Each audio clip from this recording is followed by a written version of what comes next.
Well, I hope all of us have had a good week so far. Our readings are in the end of Job, and so we'll just dispense with that fairly quickly. 32 through 42, 32 through the end of Job. Who are Job's friends? What are their names? Good. And Eliphaz, good. And their basic arguments have been that God has has inflicted or afflicted Job because Job has what? Has sinned. And Job, of course, shows his innocence in a number of different ways. And then if you'll notice in some translations, right before chapter 32, the words of Job are ended. So these three men cease to answer. And who begins to answer Job in this next section? Elihu. That's right, Elihu. And Elihu is older than these others, and that's the reason he's refrained from speaking. True or false? False. He's actually younger. And he mentions that he is the younger, and that was the reason he had refrained. And he reproves Job because Job had tried to justify himself before God. And he basically vindicates God. And God, in fact, in the American Standard, over chapter 34, he vindicates God's justice and accuses Job of some degree of self-righteousness. He continues on, and then in 38, who begins to answer Job? God. And quite frankly, the American Standard, and some of your other translations probably, have over in the very top of the topical headings. It's really good. I'm just reading from what is in the American Standard topical heading. Jehovah speaks and sets forth Job's ignorance of the earth's creation and constitution, of light, snow, hail, rain, and ice, of the celestial world. And then in the next page, chapter 39, Job's ignorance of beasts and birds, and then Jehovah's question and Job's answer, Jehovah's challenge, God's power in the hippopotamus depicted, and in the crocodile. And so that's it's like, why reinvent the wheel? The headings are I think, outstanding. And then Job begins to answer at the end in chapter 42. And in essence, how would you describe his reply? Penitent, very penitent. I think that's a good word to describe it, Patty. He answered, I know that thou canst do all things. Let's read those first 6 verses. I know that thou canst do all things, and that no purpose of thine can be restrained. Who is this that hideth counsel without knowledge? Therefore have I uttered that which I understood not, things too wonderful for me, which I knew not. Here I beseech thee, and I will speak. I will demand of thee, and declare thou unto me. I had heard of thee by the hearing of the ear, but now mine eye seeth thee. Wherefore I abhor myself, and repent in dust and ashes. Well, God had a word to his friends of what they needed to do. And then what happens to Job at the end? He's restored. That's right, he's blessed. And what's that, Jet? Everything was restored. Yes, everything is restored, and even has more than he had beforehand. Brother Haley has a commentary on Job that's really good, and he takes it from this statement that Job makes where he says, now mine eye seeth thee. Now mine eye seeth thee. He had heard, and then when he experienced everything, and then God answers him, well, where were you when all these things, when the creation of the world, angels sang for glory, the recesses of the deep. But what do you know about the Leviathan, the crocodile, the hippopotamus? What do you know about all these things? And so Job understands he had no reason to question God. All right, comment or question? Yes, ma'am. When it says the Lord answered Job out of the whirlwind, what do other translations say? Yeah, that's about the same. Okay. Yeah, that's the same in the American Standard. Answered him out of the whirlwind. That's in 39 39 and 40. 39, what's the verse? I'm sorry, 38:1 and then 46. Yeah, yeah, out of the whirlwind. Yeah, and then, yes, same thing in the American Standard. Okay, Josh, you had a hand up, didn't you? Well, I was just gonna, say real quick, it said that Job was without sin, or some effect of that. Some of the comments he made seem to be made out of his, pride of life a little bit, how he was this upstanding person, and, all these people seemed to kowtow to him whenever he came about it. Heck, if you read that, I guess incorrectly, it may sound like he's been a little bit prideful. Yeah, could be. I think the main point is that he could not see anything specifically he had done that would bring the specific problems that he had to undergo. I think that's the point. What did obviously I think he understood that all of us have sinned, but what have I done additionally that warranted this? All that. I think that's the point that made. Okay, all right, let's turn to the life of Jesus. We are, when we talk with people about the gospel, we want to remind them that the whole scheme of redemption centers in Jesus. As it's been stated before, he's the center and circumference of the whole scheme of redemption. And so we've had Matthew, Mark, Luke, and John as different pictures of who Jesus is. And we've come to really, as it is, the climax of the pinnacle of the whole scheme of redemption.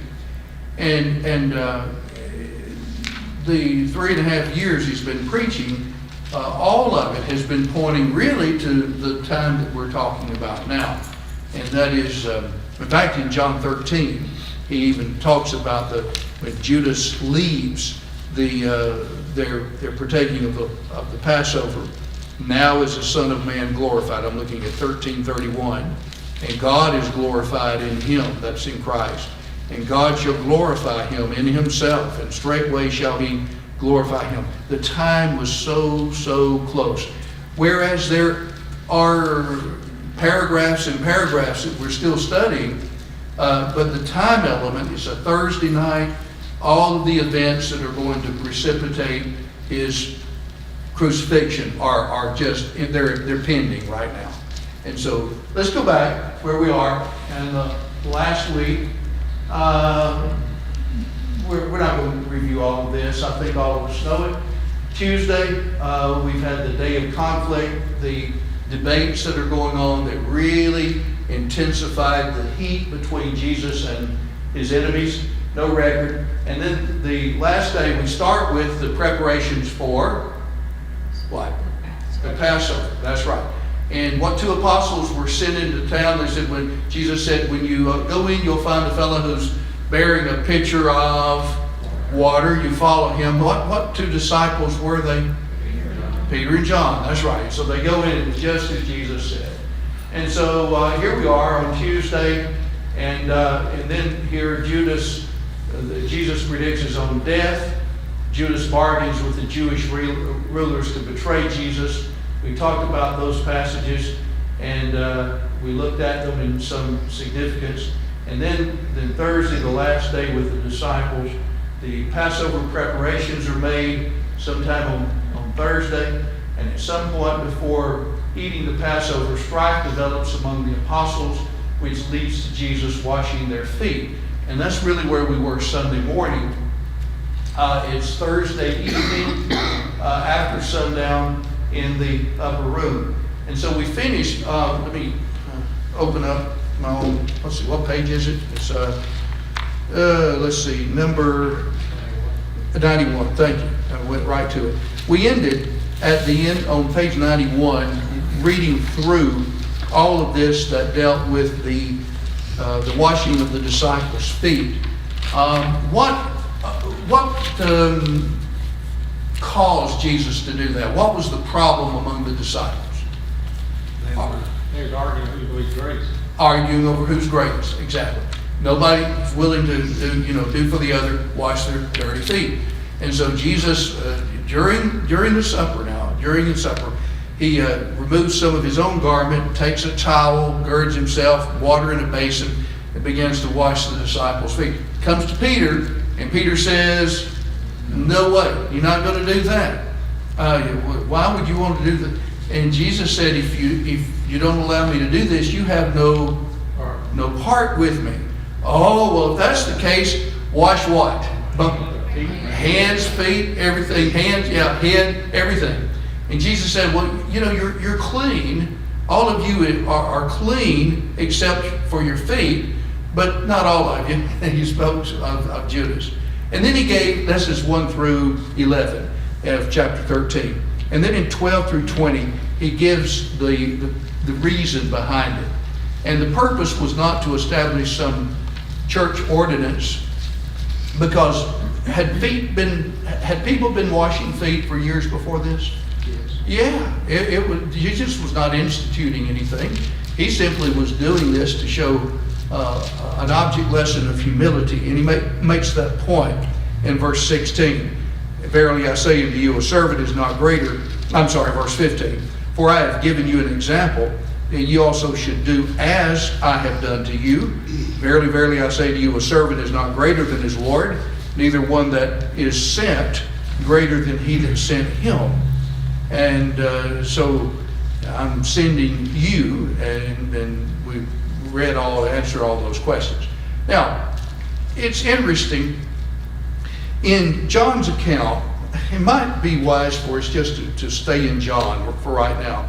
In John 13:21, and you can notice on page 91, while eating the Passover, Jesus predicts Judas' betrayal, and he leaves their company. He gives a new commandment that's only found here in John 13. And then he predicts Peter's denial. And so but why don't we just stay in John and go through that first? Let's just read, beginning in verse 21, John 13:21, down through 30. I may interrupt you some. Brother Farron, do you feel like reading? Yes, sir. Okay, 21 through 30 of John 13. When Jesus had said these things, he was troubled in spirit and testified and said, most assuredly I say unto you, one of you will betray me. Then the disciples looked at one another, perplexed by whom he spoke.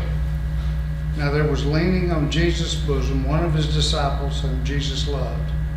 Simon Peter therefore motioned to him to ask him who it was of whom he spoke.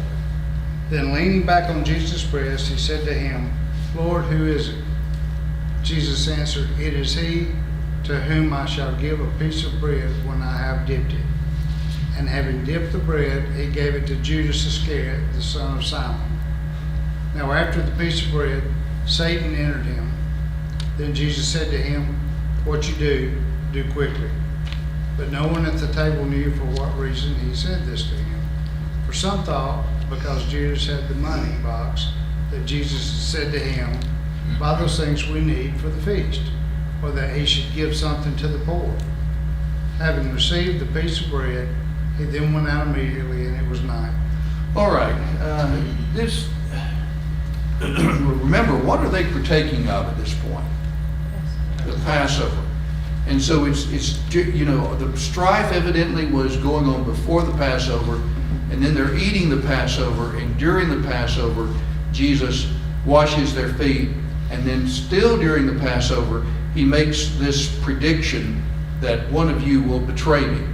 And I've got fairly lengthy notes on that. It's interesting that did the apostles figure out it was Judas that Jesus was talking about? They really did. He told them the one that give this up to, he's the one. He's the one. If we're correct on how they partook of the Passover, and you can read this in several places, they were not sitting at a table like we usually do, but likely reclining. In fact, in John's, John was reclining in his breast. It says it's evidently if they were on their left elbow eating with the right hand, and then he could have leaned back and he would have been his head would have been basically in Jesus' chest.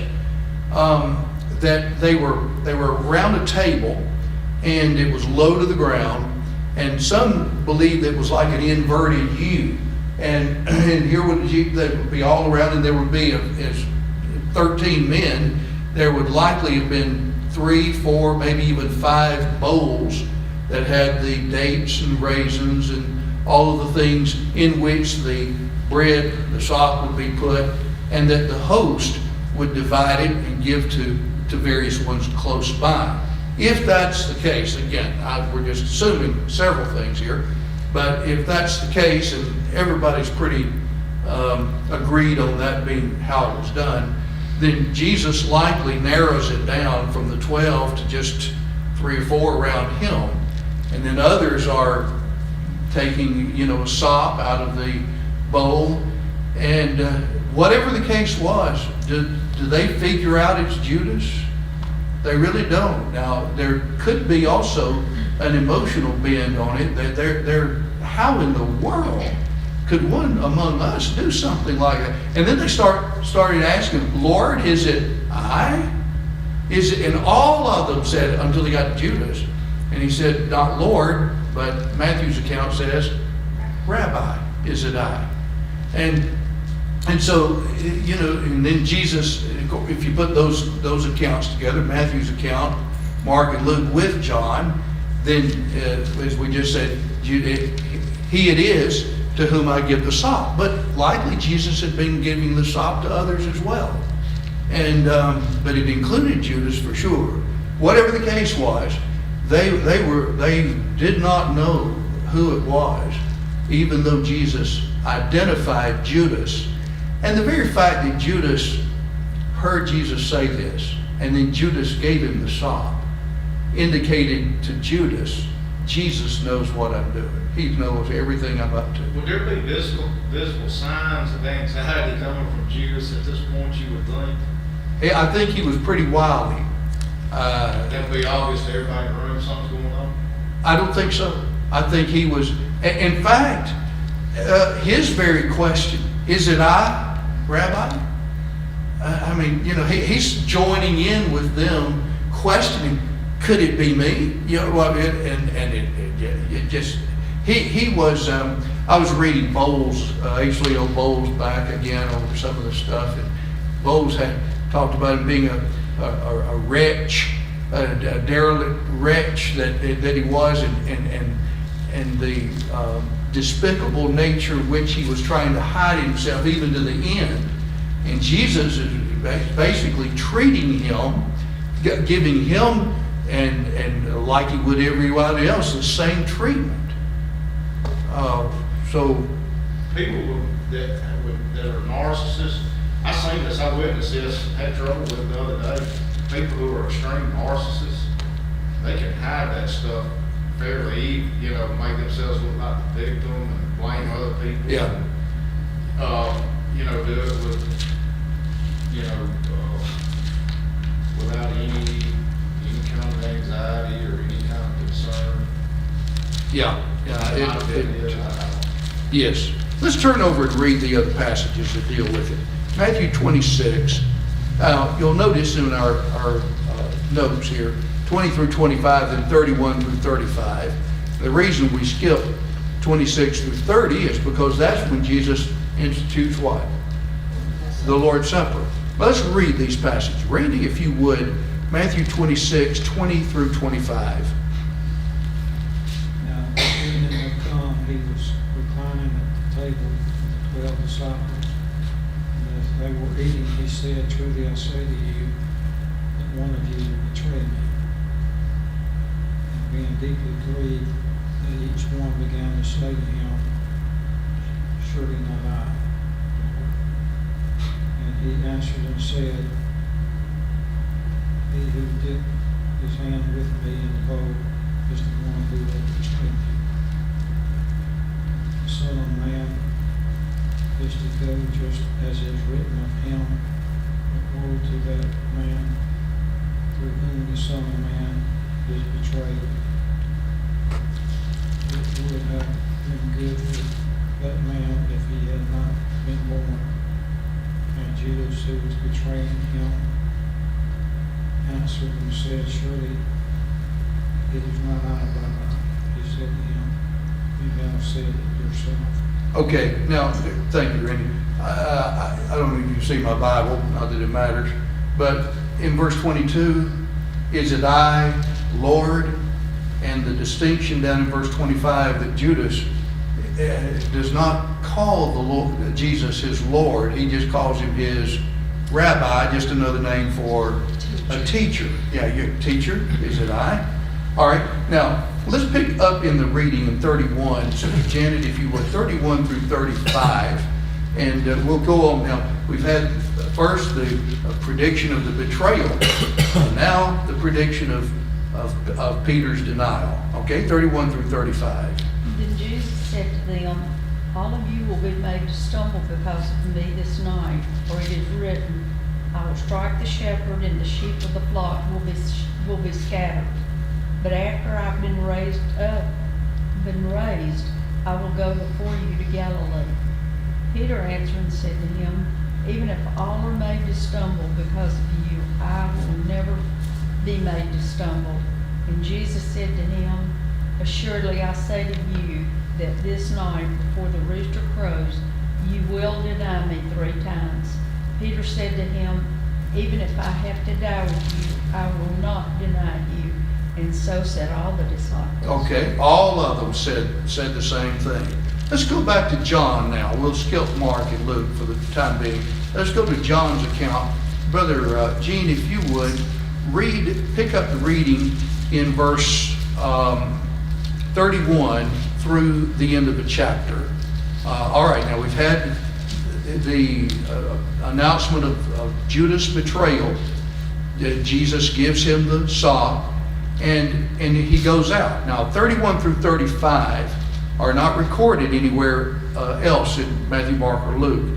But then 36 through the end is John's account of what Sister Janet just read in Matthew 26. Brother Gene, read the whole thing, 31 through the end, if you would. When therefore he had gone out, Jesus said, now is the Son of Man glorified, and God is glorified in him. If God is glorified in him, God will also glorify him in himself, and he will glorify him immediately. Little children, I am with you a little while longer. You shall seek me, as I said to the Jews, I now say to you also, where I am going you cannot come. A new commandment I give to you, that you love one another, even as I have loved you, that you also love one another. By this all men will know that you are my disciples, if you have loved one for another. Simon Peter said to him, Lord, where are you going? Jesus answered, where I go, you cannot follow me now, but you shall follow later. Peter said to him, Lord, why can I not follow you right now? I will lay down my life for you. Jesus said, will you lay down your life for me? Truly, truly, I say unto you, a cock shall not crow until you deny me 3 times. All right. Now, isn't it interesting that this statement that Jesus makes about a new commandment give I thee, that you love one another even as I have loved you, is made right after what happens? Judas leaves. It's right after Jesus' treatment of Judas. Same treatment he gives all the others. And he says a new, not in relation to time, but a kind, the nature of this love. A new commandment give I thee, that you love one another even as is the significant word. As I have loved you. As my example shows, you do that. A lot of people quote verse 34 and 35 of John 13. By this shall all men know that you are my disciples if you love one another. I've quoted it a lot. But I think what intensifies the teaching of that is putting it in its context. Jesus' love is exemplified even to the end with whom? Judas. That's the context of it. And his treatment, basically wanting Judas saved even to the end. And it's in that context that he says that. And there's the warning, even with Peter. Peter in 36 and following, Peter said, wherever you go, that's where I'm going. And Jesus said, no, you can't go with me. But you will later on. You'll die, basically, but not in this particular time. And I'll follow you. I'll even lay down my life for you. And Jesus said, no, you'll have there'll be a problem. Before the cock crows twice, you'll deny me thrice. And that's made sure in Matthew, Mark, and Luke's account. All right, let's go back just for a minute. Sister Elder, let's go back to Mark's account. And you read these passages and we'll answer our question. Mark 14, and the passage that deals with this, 17 through 21. Mark 14, 17 through 21. And in the evening he cometh with the 12. And as they sat and did eat, Jesus said, Verily I say unto you, one of you which eateth with me shall betray me. And they began to be sorrowful, and to say unto him one by one, Is it I? And another said, Is it I? And he answered and said unto them, It is the one of the 12 that dippeth with me in the dish. The Son of Man indeed goeth as it is written of him. But woe to that man by whom the Son of Man is betrayed. All right, and then Mackenzie, 27 through 31 of the same chapter. And Jesus said to them, You will all fall away, because it is written, I will strike down the shepherd, and the sheep shall be scattered. But after I have been raised, I will go before you to Galilee. But Peter said to him, Even though all may fall away, yet I will not. And Jesus said to him, Truly I say to you, that you yourself this very night before a cock crows twice shall 3 times deny me. But Peter kept saying insistently, Even if I have to die with you, I will not deny you. And they were all saying the same thing too. Yeah, all of them are saying the same thing. And then Grant, 31 through 38. When he spoke, I'm sorry. No, your mother just read that. Let's turn to, I didn't mean that. Luke's account, Luke 22. I was glancing at my notes here. Luke 22, 21 through 23. Luke 22, 21 through 23. But behold, the hand of my betrayer is with me on the table, and truly the Son of Man goes as it has been determined. But woe to that man by whom he is betrayed. Then they began to question among themselves which of them it was who would do this thing. All right. Now, what we read in a little bit more detail in John and in Matthew's account, where Jesus is really predicting Judas' betrayal, is dismissed in just a couple of verses, 21, 22, 23. And then what we pick up in verses 21 through 38, and really in 35 through 38, we have information here that Jesus doesn't give anywhere else. But 31 through 34, Grant, read that if you would, of Luke 22, 31 through 34. This is about Peter's denial. And the Lord said, Simon, Simon, indeed Satan has asked for you, that he may sift you as wheat. But I have prayed for you, that your faith should not fail, and when you have returned to me, strengthen your brethren. But he said to him, Lord, I am ready to go with you, both to prison and to death.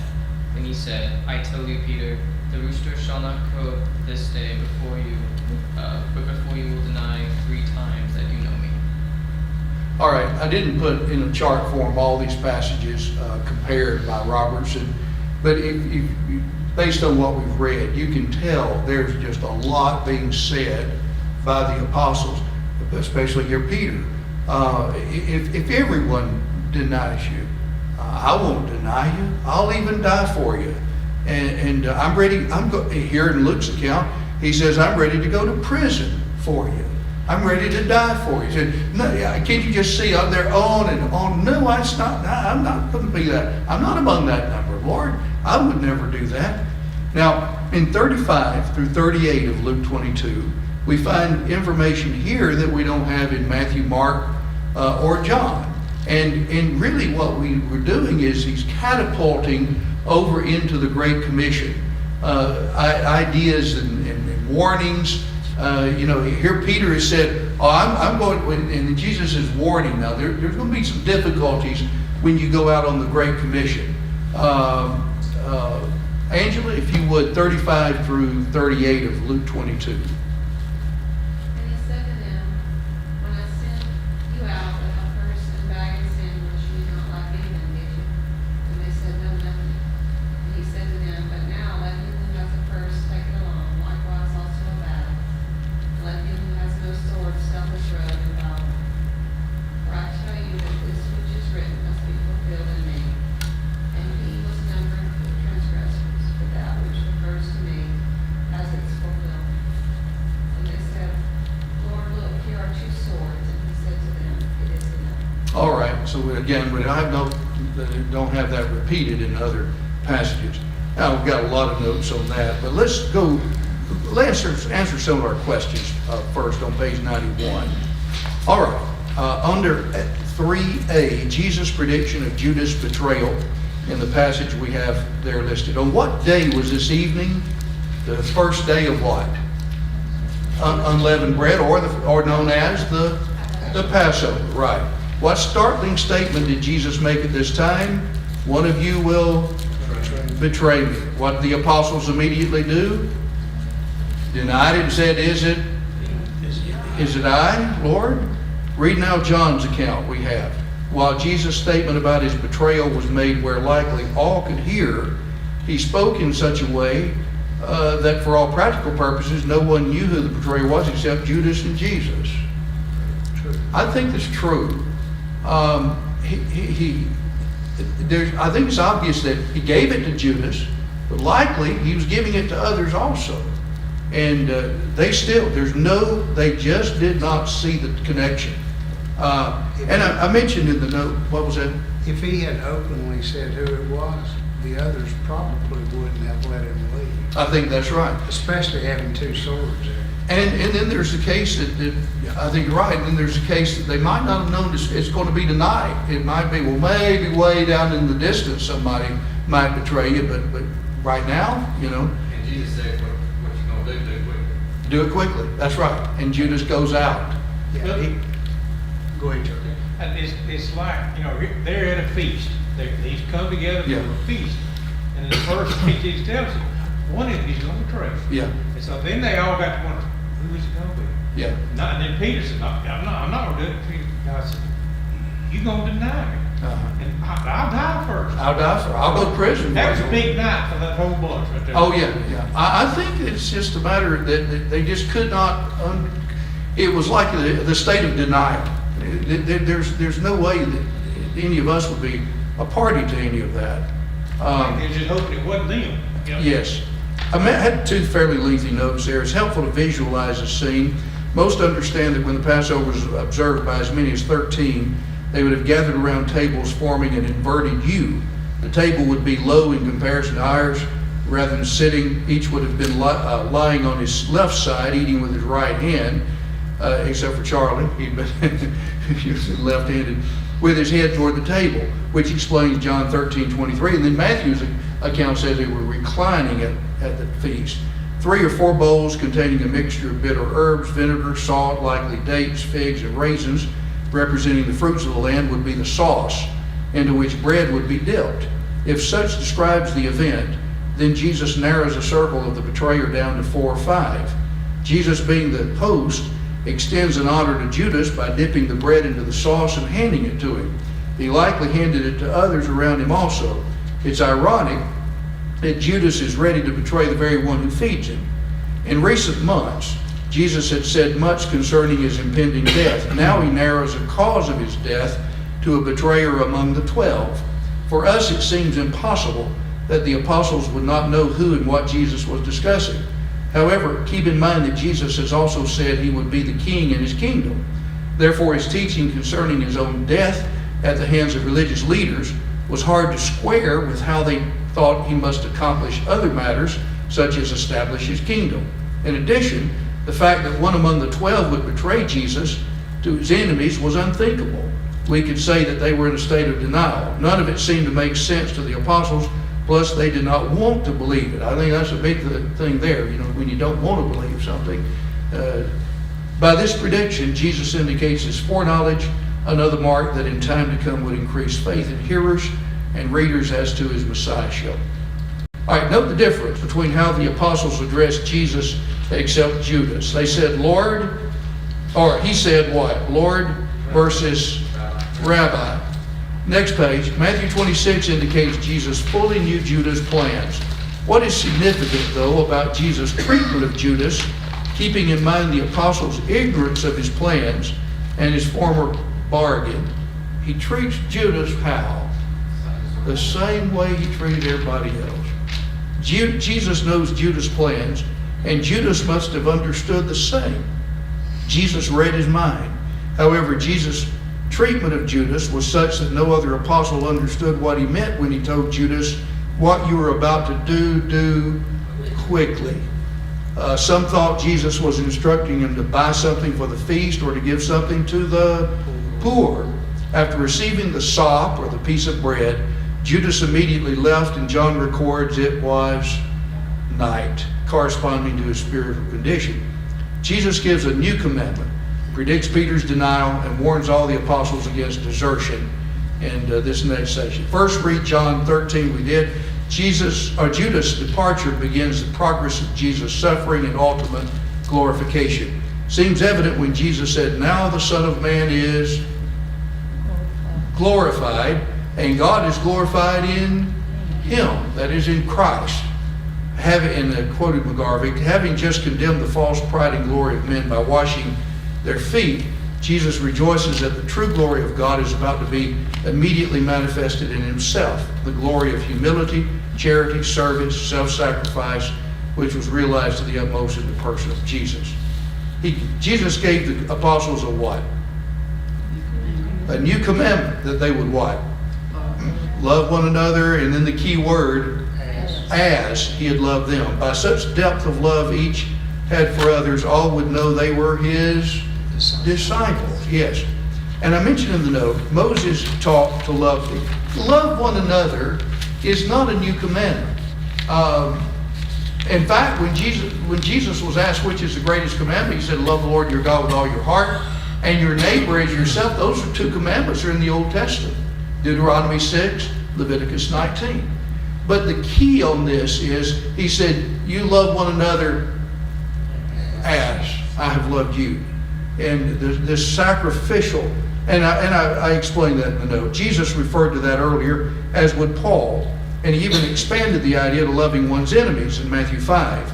But here Jesus modifies and intensifies it to a higher order with as I have loved you. A disciple must cultivate a constant, self-sacrificing decision, not an emotion, to do what is in another's eternal best interest, regardless of his feelings or his treatment of you. This is at the heart of the new commandment. It's not new, neos, in relation to time. There are two Greek words for the word, our English word, new. One is in time, or something recent, and the other is kainos, in relation to quality, form, or nature. Remember that this statement, in the context of Jesus washing their feet and warning them against betrayal and denial, Judas was among them. In time to come, disciples remember the depth of Jesus' love extended even to Judas as he was about to betray him, who loved him to the point of dying for him. What love and what an example. I think about the Apostle Paul sometimes in relation to this. Who were the people who were out to kill Paul? Jews or Gentiles? Jews. And in Romans 10 verse 1, my heart's desire, brethren, my heart's desire and prayer to God for Israel is what? That they might be saved. For I bear them record that they have a zeal for God, but not according to knowledge. Being ignorant of God's righteousness, they sought to establish a righteousness of their own, and were not submissive to the righteousness of God. And I think about Paul and other men that we read about in the book of Acts. They were embodiments of this, that here are people who, you think about the jailer in Philippi, and then when the earthquake occurs and the bands of their stocks are loosed, and the jailer comes in, is about ready to kill himself, and Paul says, don't do yourself any harm, we're all here. And then that leads him to say, sirs, what? What must I do to be saved? And it's what can I do that will help this person go to heaven? That is, and how can I help him? That and to the extent that Jesus loved was to the extent of giving his life. Husbands, love your own wives, even as Christ also loved the church and gave himself up for it. Sacrificial selflessness is what the Bible teaches. All right, number 3 here. Following this, Jesus warned that all the apostles would do what? Be what? Be offended or caused to stumble in him that night. This fact would be fulfillment of what? Zechariah 13:7. I will smite the shepherd, and the sheep shall be scattered abroad. I mentioned in the note, Jesus taught at least 3 things using this quotation. First, when the disciples would see Jesus delivered up to his enemies, they should not despair. It fulfilled prophecy, God's grand scheme of redemption. Second, in Zechariah 13, the one who would smite the shepherd is the Lord. In light of the rest of prophecy as well as New Testament teaching, it was Jehovah who laid on him, Jesus, the iniquity of us all. Isaiah 53. Among other figures, in the Old Testament, the Messiah is pictured as the shepherd.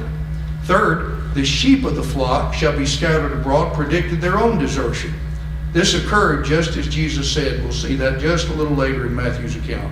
However, Jesus also predicted that after his resurrection, he would go before them in Galilee, far from their enemies in Jerusalem, and that came to pass, just as he predicted it would. I know this is a common refrain for me, but all of this should give them rock solid what? Faith. Yeah. Jesus said, all of you will be made to stumble. Did they all deny that this would occur, and did it occur just as Jesus said?